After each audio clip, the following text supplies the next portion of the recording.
The lights of Nexus 7 space station blinked like stars against the dark metal walls. People from 100 worlds walked its round halls. Some had green skin, others had 4 arms. Some were not even solid, but moved like fog with eyes. Among them walked Hannah, her white robes marking her as a priestess of the celestial order. Her steps were light but sure. The blue mark on her forehead glowed softly, showing her high rank. People moved aside to let her pass, bowing their heads in respect. Hannah had not planned to visit the lower rings of the station. She had finished her healing work with an important diplomat and should return to the temple ship. But something pulled her deeper into the station, like an invisible string tugging at her heart. Strange, she whispered to herself. Her training taught her to question such feelings. The celestial order did not believe in accidents. The pole led her to a small shop tucked between a food stand and a parts dealer. A sign above the door showed animals from many worlds. Inside, glass cases lined the walls.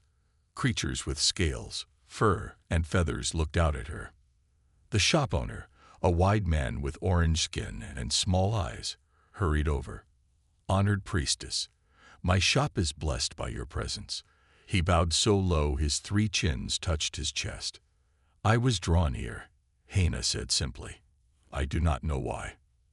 The shop owner smiled. "The universe works in strange ways. Please, look around." Hannah walked slowly past the cases, flying lizards from the gas planets, singing crystals that grew like plants. 6-legged runners from the desert worlds. None seemed special enough to call to her. Then she saw it. In a small case in the back corner, a cat, an earth cat with black and white fur. It lay still, its back legs thin and useless. But its green eyes followed her with a look that seemed too smart for an animal. "Ah, the earth cat," said the shop owner, following her gaze. "Not very special, I'm afraid. From the human worlds, it cannot walk. Its back is broken." Hannah stepped closer. The cat watched her without blinking. "Why is it here?" she asked. "Who would buy a broken pet?" The shop owner sighed. "It belonged to a human scientist. He died in a space accident 3 months ago. His crew brought the cat here, hoping someone would take it. But who wants a pet that cannot move?" Hannah placed her hand on the glass. The cat raised its head, ears perked forward. "The humans call it Milo," the shop owner said. "I will have to put it down soon if no one wants it. Feeding animals that won't sell is bad business." Something about the cat's eyes bothered Hannah. Not just smart, but almost human. The celestial order taught that all life had value, but they also warned against forming bonds with lesser creatures. Priestesses needed to keep their hearts free to serve the greater good. Yet the pull she felt earlier was stronger now. "I will take it," she said suddenly. The shop owner's eyes widened in surprise. "Honored priestess, surely you have more important matters than caring for a crippled earth animal." Hannah reached into her robes and pulled out her payment card. The price. Minutes later, she left the shop with a small carrier. Inside, the cat named Milo lay quiet, those unsettling green eyes still watching her. Her acolytes would question her decision. The high priestess might even scold her. Healing powers were meant for important people, not pets. But as Hannah carried the cat toward her ship, she couldn't shake the feeling that this was no ordinary animal, and that helping it would change everything she thought she knew about her world, her order, and perhaps even herself. Hannah's ship hummed quietly as it flew through space.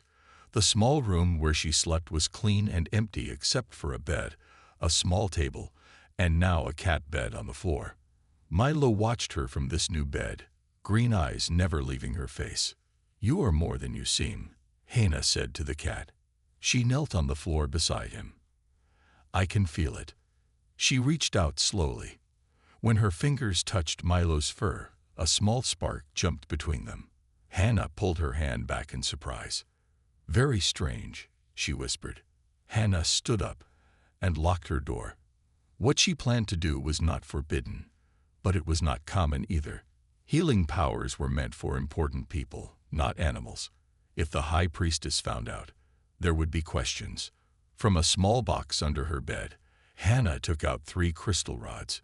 Each was as long as her hand and glowed with soft blue light. These were the tools of her order, given only to those of high rank. "I will try to help you," she told Milo. "But you must be still." Hannah placed the 3 rods in a triangle around the cat.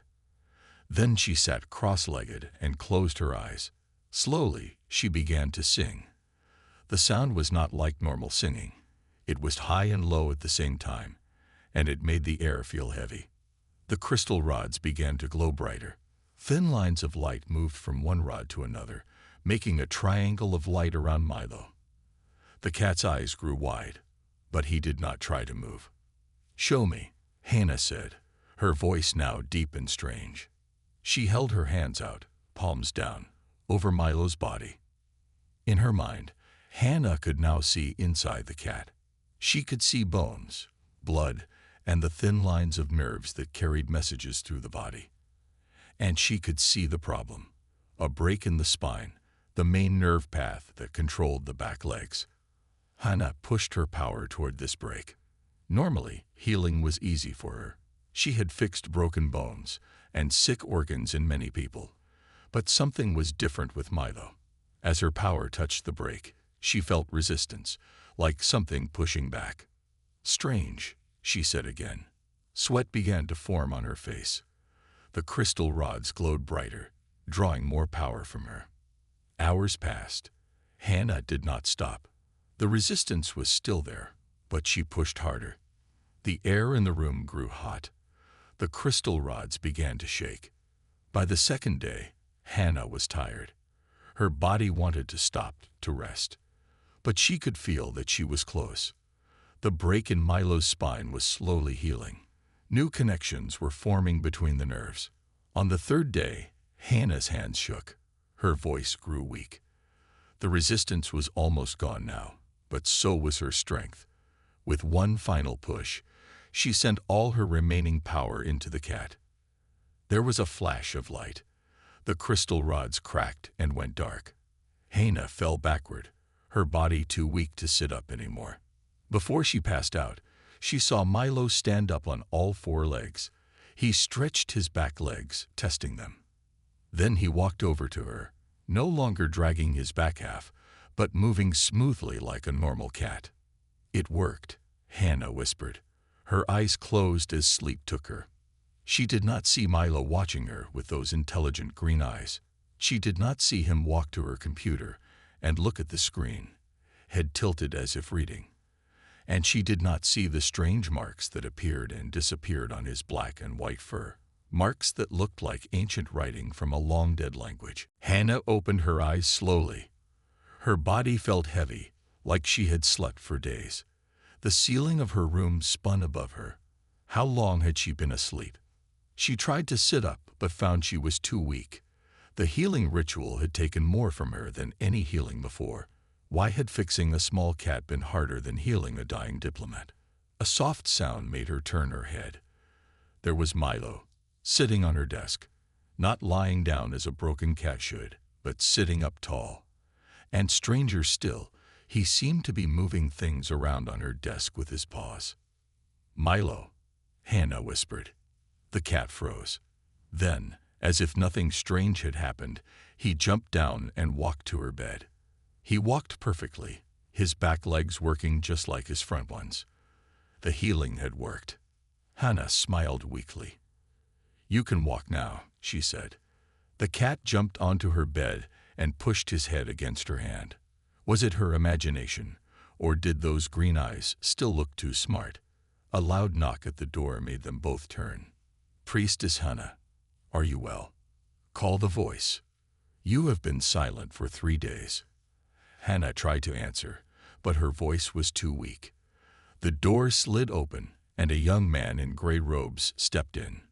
Jiho was her helper, an acolyte still learning the ways of the order. "Priestess." Jiho rushed to her side. "What happened? You look so weak." "I am fine," Hannah said, her voice barely a whisper. "Just tired." Jaiho's eyes widened when he saw Milo walking around the room. The earth animal. It can walk now. Did you? His face showed shock. Did you use the sacred healing on this creature? Hana closed her eyes. It needed help. Jaiho shook his head. The High Priestess will not be pleased. Our powers are not meant for animals. They are meant for important people, for those who lead worlds. He helped Hana sit up and gave her water. High Priestess Sunmai has called for you, Jaiho said. She felt the power you used. She wants to know why. Hana nodded. She would have to face Sunmai and explain. But what would she say? That she felt drawn to a cat. That would sound foolish. Help me up, she said to Jaiho. I must get ready. As Jaiho helped her to stand, Hana looked for Milo. The cat was under her desk, watching. For a moment, she thought she saw strange marks on his fur, lines and circles that looked like writing. But when she blinked, they were gone. Jaiho followed her gaze.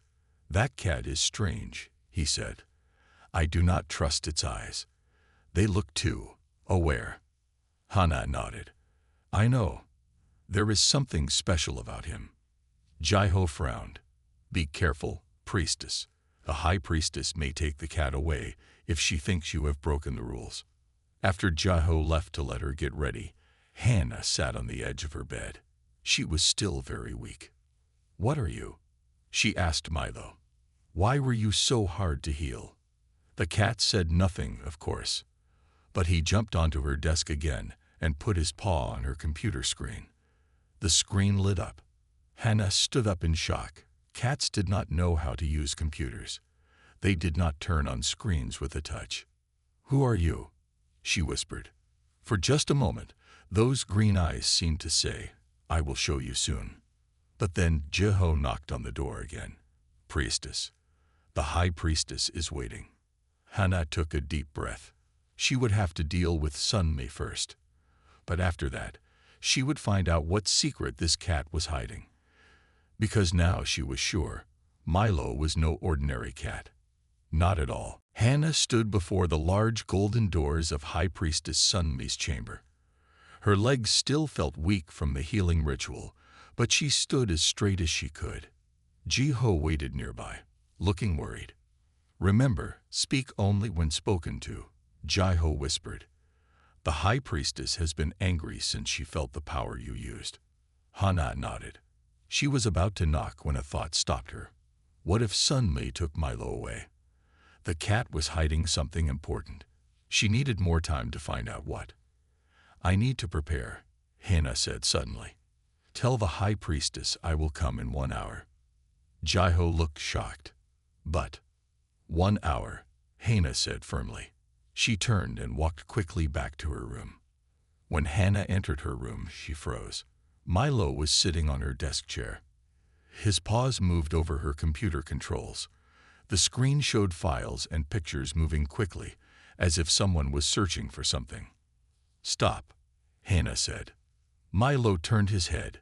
For a moment, he looked like a normal cat caught doing something wrong. Then he sat up straighter in a very uncat-like way. Hana locked the door behind her. What are you? She asked, her voice shaking. No cat can do that. Milo looked at her for a long time. Then he jumped down and walked to the center of the room. He sat down, and suddenly those strange marks appeared all over his fur again. This time they didn't disappear. They glowed with soft blue light, the same color as Hana's healing power. A voice filled the room, but no one was speaking. It seemed to come from the air around Milo. My name is not Milo, the voice said. It is Tawan, Dr. Taiwan of Earth Science Division. Hana backed away until she hit the door. What is this? Where is that voice coming from? From me, the voice said. The cat, Milo or Taiwan, stepped forward. I am not just a cat. I am a human mind trapped in a cat's body. Hana slid down to the floor, her legs too weak to hold her. That is not possible. It was not supposed to be, the voice. Taiwan said, I was working on mind transfer technology. Something went wrong. There was an explosion in my lab. My human body died, but my mind jumped into my cat's body. That cannot be true, Hannah whispered. But deep down, she knew it was. It explained the strange resistance during healing, the two smart eyes, everything. The transfer damaged the spine connections, Taiwan continued. I could not control the body properly. I could not speak. I was trapped, fully aware but unable to tell anyone who I was. Hannah thought about how Milo had been in that shop for months. That must have been terrible. Yes, Taiwan said. Until you found me. Your healing fixed the damage. Now I can control this body fully. And through the marks you see, an interface I created, I can project my voice. Hannah's mind raced. This changed everything she thought she knew. But why hide this from everyone? Why not tell the people of the shop? The cat's green eyes narrowed. Because I discovered something dangerous before my accident. Something about your order. Something they would kill to keep secret. Hannah felt cold fear run through her body. What do you mean? Your healing powers, Taiwan said. They are not divine gifts as you were taught. They are science, human science from long ago. A loud knock at the door made them both jump. Priestess Hannah, Jaiho called. The High Priestess will not wait. She commands you to come now. Hannah looked at the cat, at Taiwan, with wide eyes. We must talk more, she whispered. But now I must go face the High Priestess. Be careful, Taiwan's voice warned. If she discovers what I am, we will both be in danger. Hannah knelt on the cold floor of High Priestess Sunmi's chamber. The room was large and dark, with only a few blue lights glowing on the walls. Sunmi sat on a high chair, looking down at Hannah. Her white hair was pulled back tight, and the blue mark on her forehead was bigger and brighter than Hannah's. You used sacred healing power on an animal, Sunmi said. Her voice was cold. Why? Hannah kept her head down. I felt drawn to help it, High Priestess. Drawn. Sunmi stood up. She walked down to Hannah and lifted her chin. Our power is not for pets. It is for important people. For leaders. For those who keep the peace in the galaxy. Yes, High Priestess, Hannah said. I am sorry. Sunmi's eyes narrowed.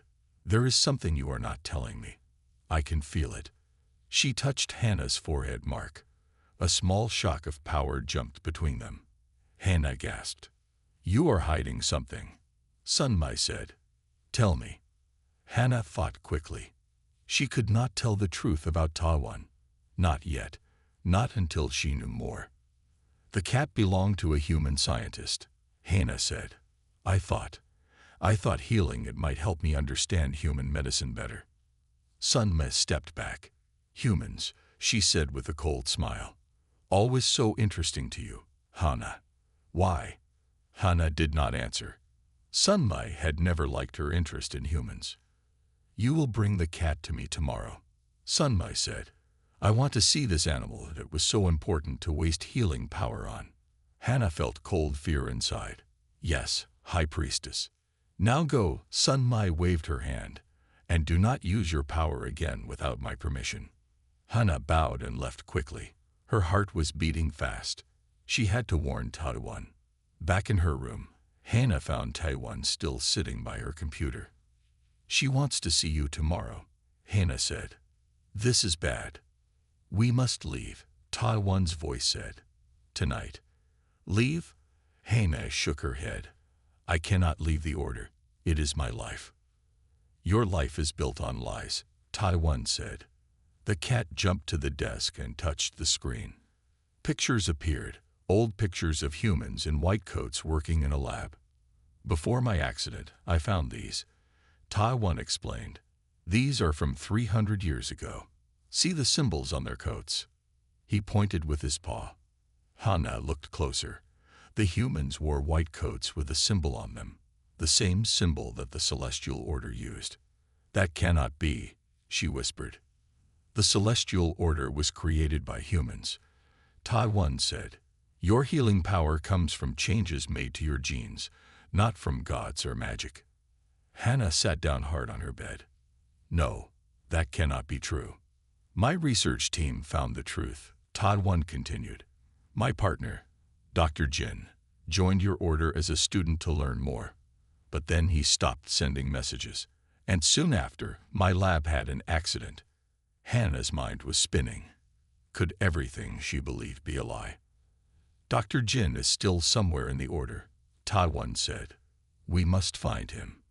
He has the proof we need. Hannah looked at her hands. The hands that could heal. The power she thought was a divine gift. If what you say is true, why keep it secret? Why would the order lie? Power, Todd One said simply.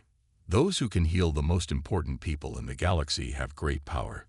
If everyone knew it was just science, they would want it for themselves. A plan began to form in Hannah's mind. There is a place we might find answers, she said slowly. The forbidden archives beneath the main temple. No one but the highest priests can go there. Can you get us in? Todd One asked. Hannah nodded. Yes, but if we are caught, we will both be in great danger. Tai One's green eyes seemed to glow. We are already in danger. At least now we will know why. The main temple of the Celestial Order was huge and quiet. Blue lights glowed along its tall walls. Most priests were asleep at this late hour. Hannah walked quickly through the empty halls, wearing her darkest robes. Tai One rode in a small bag on her shoulder. Are you sure about this? Todd One's voice whispered from the bag. No, Hannah said honestly, but I need to know the truth. They reached a large door at the end of a long hall. A sign on it said, Forbidden, High Priests only. Hannah placed her hand on the door. Nothing happened. It needs a higher rank to open, she whispered. Let me try something, Tai One said. He jumped out of the bag. The marks on his fur began to glow brighter. He placed his paw on the door near Hannah's hand. A small spark jumped between them, and suddenly the door clicked open. Hannah looked at Tai One with wide eyes. How did you do that? I don't know, Tai One said, sounding surprised. It felt like your power, but through me. They slipped inside. The room was filled with old books and strange machines. Dust covered everything. No one had been here for a long time. Look for anything about the starting of the order, Hannah said, or about humans and healing powers. They searched quickly. Hannah looked through old books while Tai One checked the computers that still worked. Hannah, look at this, Tai One called after a while. On a screen was a picture of a human woman. She looked a lot like Hannah, with the same face shape and eyes. The date on the file said it was from 300 years ago. Who is she? Hannah asked. Her name was Dr. Kim, Tai One read. She led the team that created the genetic program. He looked up at Hannah. This says she was your great-great-grandmother.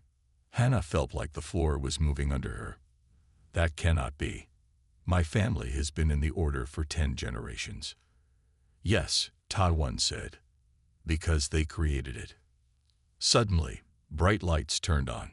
Hannah and Tai One turned around fast. 5 priests in black robes stood at the door. Their leader was a tall man with cold eyes. Priestess Hannah, he said, you are not allowed in here. Hannah stepped in front of Tai One. I am just studying our history. No, the man said. You are learning things you should not know. He looked at Tai One. And that is not a normal cat. High Priestess Sunmai was right to be suspicious. One of the black-robed priests pointed a weapon at them. Come with us now. Hannah felt fear, but also anger. Her whole life had been built on lies. No, she said. I want the truth. The lead priest sighed. Then we must take you by force. He nodded to the others. They moved forward. Tai One suddenly jumped in front of Hannah.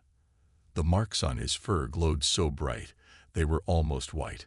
Stay back. His voice boomed, much louder than before.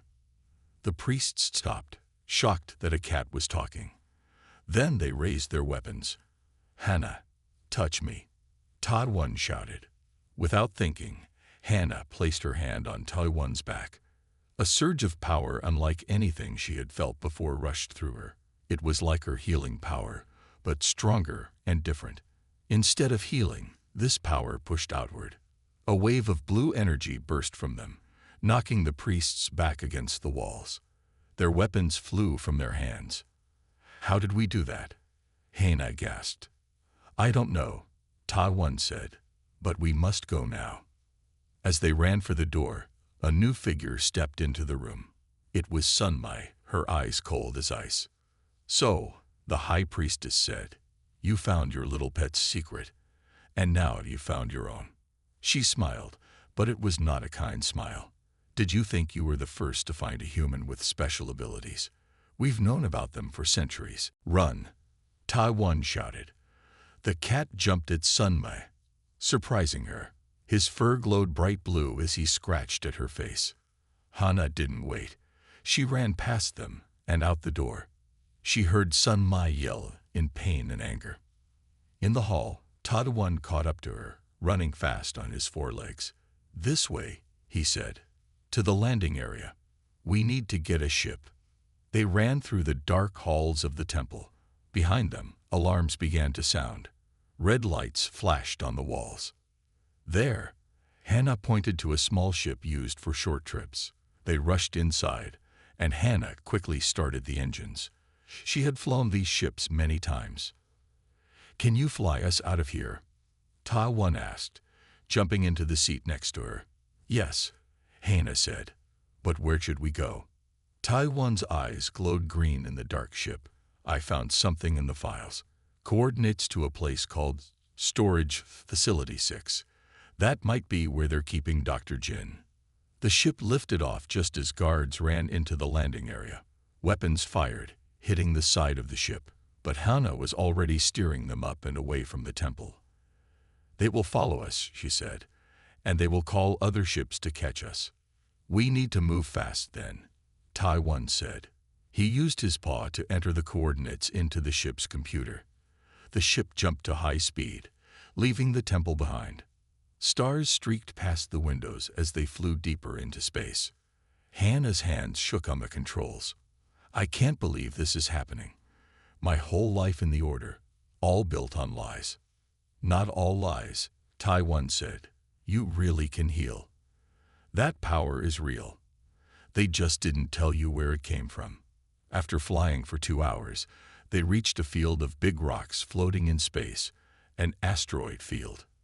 "The facility should be hidden in there," Tai-1 said. Hannah carefully flew between the floating rocks. It was dangerous, but she was a good pilot. Finally, they saw it, a small station built into the side of a large asteroid.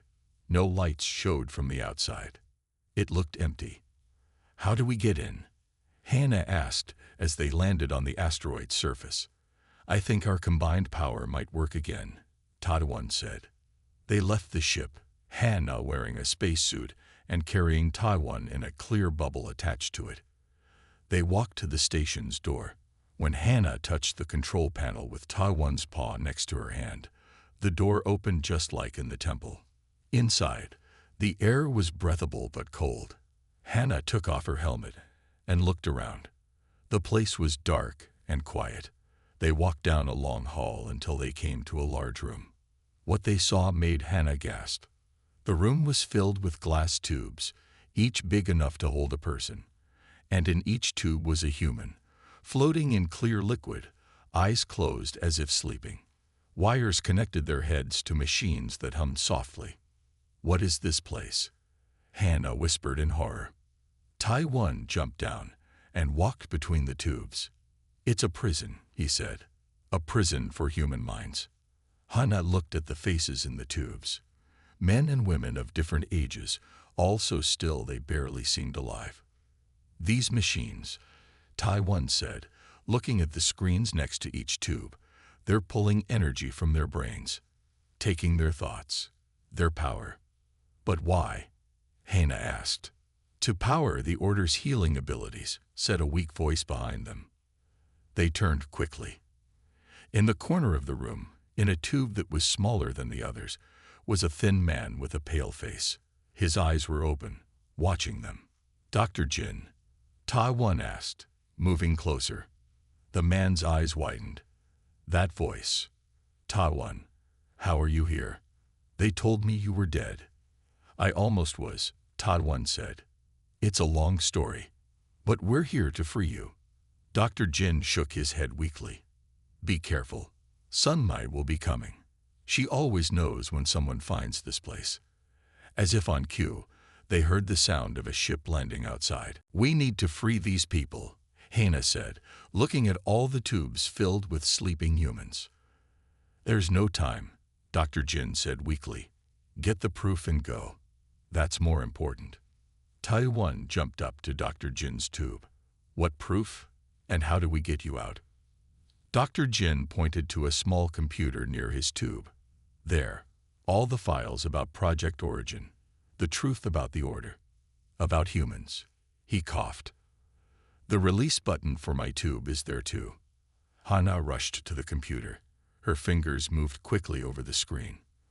"I found the files," she said. She pressed another button, and the liquid in Dr. Jin's tube began to drain away. "Hurry," Tai-1 said. "I can hear them coming." The tube opened with a hiss. Dr. Jin fell forward, too weak to stand. Hannah caught him. "Can you walk?" she asked.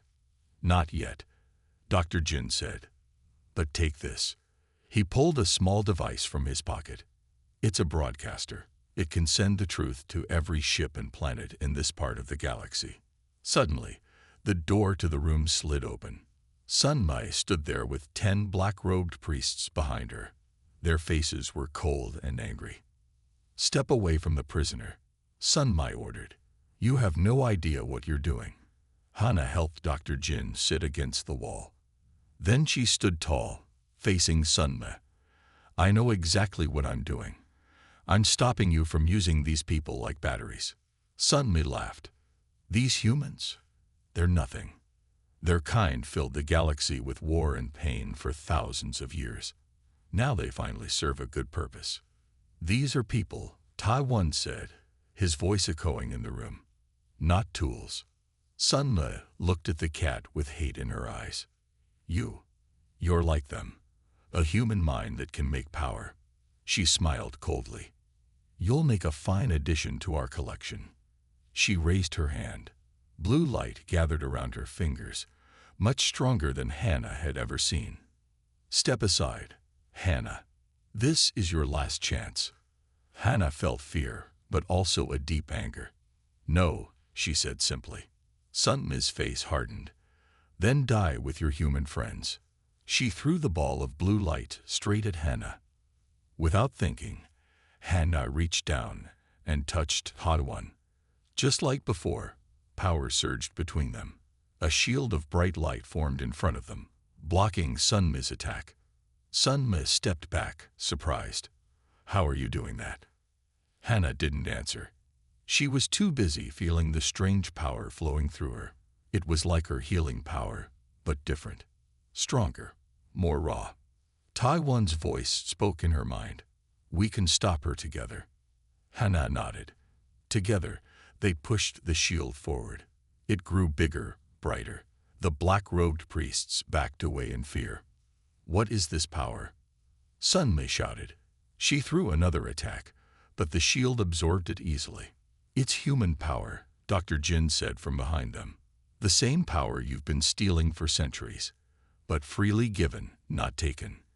While Hannah and Tai-1 held the shield, Dr. Jin plugged the small device into the computer. Screens all over the room lit up.